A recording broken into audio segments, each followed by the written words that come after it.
বিশ্বকাপ বাছাই পর্ব মিশনে আবারও মাঠে নামছে ব্রাজিল। আন্তর্জাতিক ফিফা উইন্ডোতে চলতি মাসে ব্রাজিল খেলবে দুটা ম্যাচ, যে দুই ম্যাচই 2026 বিশ্বকাপ বাছাই পর্বের অন্তর্ভুক্ত।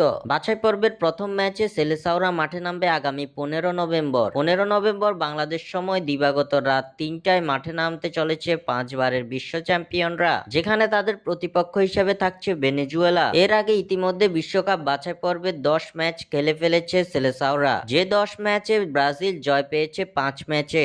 5 জয় 4 হার ও 1 ড্রয়ে ফিফা ওয়ার্ল্ড কাপ কোয়ালিফায়ারে ব্রাজিলের পয়েন্ট 16। পয়েন্ট টেবিলের চতুর্থ স্থানে অবস্থান করছে দরিবালের শিষ্যরা। এদিকে 2026 বিশ্বকাপে কোয়ালিফাই করতে হলে ব্রাজিলের অর্জন করতে হবে 23 পয়েন্ট, যার ফলে ব্রাজিলের দরকার এখনো 7 পয়েন্ট, যার জন্য সেলেসাওদের হাতে বাকি আছে এখনো 8 ম্যাচ। এই 8 ম্যাচের মধ্যে 2 জয় ও 1 ড্র পেলেই 2026 বিশ্বকাপে সরাসরি খেলতে পারবে লাতিন ফুটবলের জায়ান্টরা, যার লক্ষ্যে ভেনেজুয়েলার বিপক্ষে জয়ের লক্ষ্যে শক্তিশালী একাদশ গঠন করতে যাচ্ছে ব্রাজিল কোচ দরিবাল জুনিয়র, যেখানে ডিফেন্সে আসতে পারে পরিবর্তন। ডিফেন্সে অভিষেক হতে পারে এডার মিলিতাও এর বদলি হিসাবে ডাক পাওয়া লিও উরচিসের। অন্যদিকে আক্রমণ ভাগে রদ্রিগো গোয়েজের পজিশনে খেলতে পারেন সেভিও। নাম্বার 9 পজিশনে রদবদল করবে না দরিবাল। গত ম্যাচের মতো এই জায়গায় থাকছেন আইগর জেসুস। এক নজরে ভেনেজুয়েলার বিপক্ষে ব্রাজিলের সম্ভাব্য একাদশ: গোলরক্ষক এডারসন, ডিফেন্ডার হিসেবে থাকবেন